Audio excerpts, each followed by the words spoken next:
আগামীকাল বিকেলে নবান্ন থেকে আমি এবং সংশ্লিষ্ট দপ্তরের মাননীয় মন্ত্রী সিএস এফএস এবং অন্য আধিকারিকদের উপস্থিতিতে অগ্নিমিত্রা পাল এবং আমি একটি ফর্ম পাবলিশ করব, যেই ফর্ম অন্নপূর্ণা যোজনায় ফিল আপ করতে হবে এবং আমরা কালকেই বিস্তারিত বলবো।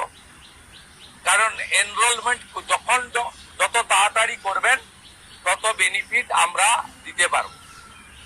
আমাদের অন্নপূর্ণা যোজনার প্রক্রিয়াটা শুরু হয়ে যাবে কাল থেকে।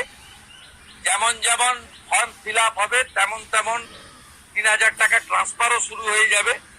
আর যতক্ষণ না ৩,০০০ টাকা ট্রান্সফার হচ্ছে, স্বাস্থ্যসাথী যেমন কন্টিনিউ রাখা হয়েছে আয়ুষ্মান ভারত কনভার্ট না হওয়া পর্যন্ত, এখানে আপনার লক্ষ্মী ভান্ডারকেও কন্টিনিউ করা হবে। বিস্তারিত কালকে আপনারা জানতে পারবেন, ফর্মের কপিও আপনারা কালকে পাবেন।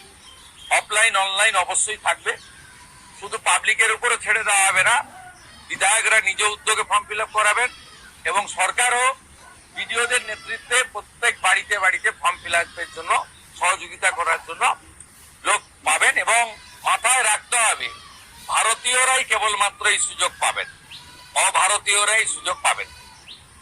ভারতবর্ষের সরকারের টাকা বাংলাদেশ থেকে আসা অবৈধ অনুপ্রবেশকারীদের দেওয়ার জন্য নয়, এটা খুব ক্রিস্টাল ক্লিয়ার। ভিডিওটাকে প্রচুর শেয়ার করো।